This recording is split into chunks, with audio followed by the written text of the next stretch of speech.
Halo, selamat datang di channel saya. Untuk kalian yang lagi nonton video ini, semoga selalu dalam kondisi yang sehat dan tetap semangat ya. Oke teman-teman, kali ini saya akan mencoba berbagi bagaimana cara kita membaca dan masuk ke dalam BIOS teman-teman. Jadi di sini ada konfigurasi yang kita bisa lakukan dan menurut saya ini adalah penting untuk kita ketahui teman-teman supaya kita bisa menggunakan konfigurasi sesuai dengan kebutuhan kita.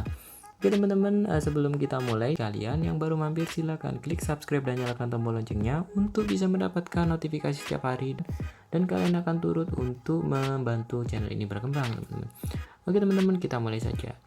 Di sini teman-teman, saya menggunakan laptop dengan merek Toshiba dan laptop ini saya akan gunakan untuk percontohan kalian supaya kalian bisa mengetahui beberapa fungsi pada BIOS di laptop ini. Oke teman-teman, pada BIOS di laptop itu ketika kita nyalakan pertama kali kita bisa masuk ke menunya teman-teman. Jadi ada beberapa opsi yang bisa kalian lakukan. Kalian bisa mengetik escape, bisa F2, bisa F5 ataupun F12. Jika kalian bingung dengan tombol apa yang harus kalian gunakan, kalian bisa search Google terlebih dahulu untuk mencocokkan dengan tipe laptop kalian.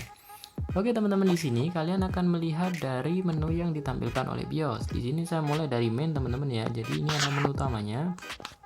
Nah, di situ kalian akan menemukan sistem date, sistem time teman-teman.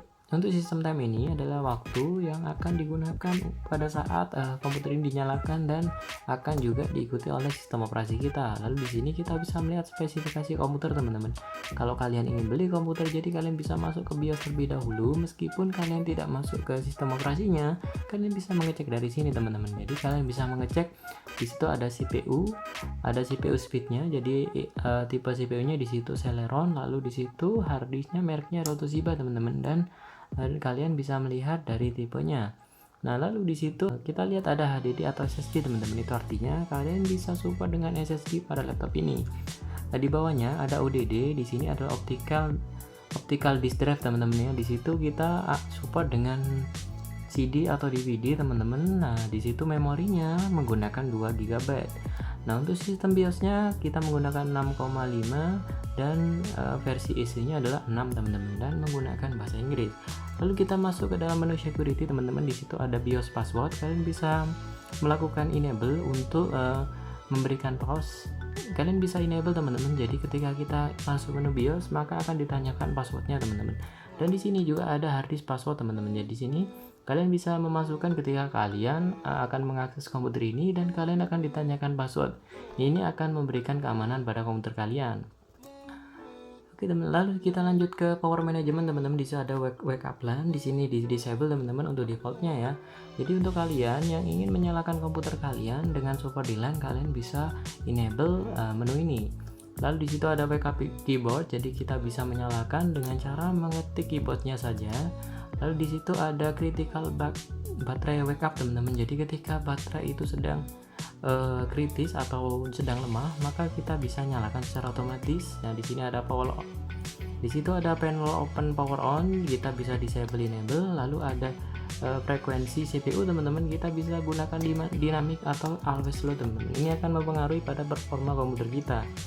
Lalu di situ ada core multiprocessing, kalian bisa enable teman-teman karena di sini adalah bukan single core teman-teman, jadi core-nya ada banyak. Kalian bisa menggunakan multi core untuk pemrosesan lebih cepat. Lalu untuk SATA interface setting, kalian bisa setting di sini sesuai dengan kebutuhan kalian. Kalau kalian ingin kecepatannya lebih baik, dan di sini kalian bisa pilih performance teman-teman. Jadi kalau kalian ingin baterainya lebih awet, kalian bisa gunakan baterai light. Oke, saya lanjutkan. Di situ ada advance. Untuk advance di sini ada boot speed teman-teman. Kalian bisa gunakan fast boot, kalian bisa gunakan normal. Jadi di sini biasanya yang di skip adalah logonya teman, logo Toshiba-nya ya. Lalu di situ ada execute atau disable bit capability. Ini adalah fitur yang mendukung pada pencatatan file pada memori teman-teman. Jadi di sini ketika kita available ini akan bisa lebih cepat. Nah, di situ ada virtualization. Untuk kalian yang membutuhkan sistem operasi virtual, kalian bisa menggunakan menu ini. Jadi kalian bisa gunakan disable atau VT teman-teman. Kalau kalian tidak gunakan, kalian bisa disable. Untuk beep ini untuk memberikan peringatan ketika laptop kita bermasalah. Lalu di sini ada sleep and charge. Di sini kalian bisa gunakan auto. Lalu ada USB power in sleep mode. Di sini kalian bisa enable atau disable teman-teman.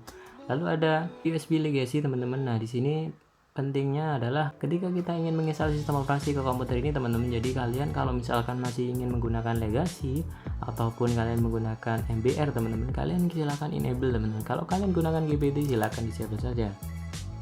Nah, pada sistem configuration di sini kita bisa setting LAN. Di situ ada internal pointing atau mouse teman-teman. Jadi di situ kan ada pointer teman-teman ya. Jadi seperti ini. Jadi kalian bisa lakukan disable atau enable, dimatikan atau tidak. Lalu ada webcam, di sini kalian bisa matikan atau tidak. Di situ ada SATA. Nah, di sini teman-teman seperti yang tadi. Jadi kalau misalkan kita menggunakan setting MBR atau BBT teman-teman, kalian harus mempertimbangkan pada setting SATA-nya. Nah, boot mode ini juga sama teman-teman. Nah, sini CSM biasanya kita gunakan untuk Windows dengan tipe MBR, untuk UEFI ini adalah untuk GPT teman-teman. Power on display kita bisa gunakan auto supaya kita bisa menggeser lalu display akan menyala. Lalu untuk function keyboard ini biasa kita gunakan ketika keyboard kita ini mendukung FN teman-teman. Jadi di sini ada FN ya. Jadi untuk mengaktifkan menu di luar F1 F2 kita bisa memencet FN terlebih dahulu. Lalu saya lanjutkan teman-teman, di situ ada boot. Nah, boot ini adalah memilih prioritas dari perangkat yang akan kita jalankan terlebih dahulu. Biasanya kalian yang ingin melakukan install ulang Windows ataupun kalian ingin instalasi sistem operasi lain, kalian harus memprioritaskan dari perangkat yang digunakan untuk Windows Startup. Nah, di sini untuk exit ini adalah kalian akan melakukan keluar dari BIOS teman-teman. Jadi di sini ada 3. Yang pertama, kalian keluar dengan penyimpanan konfigurasi. Yang kedua, kalian keluar tanpa menyimpan konfigurasinya.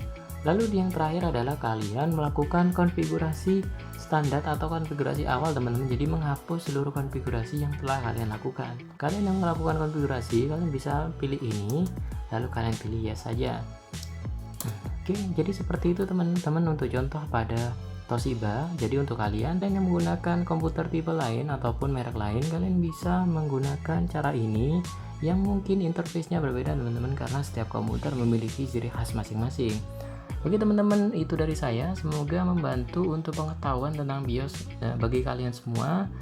Semoga kalian suka dengan video ini. Silahkan klik like. Dan kalian yang ingin berkomentar ataupun ingin bertanya, kalian masukkan ke kolom komentar. Terima kasih, sampai jumpa.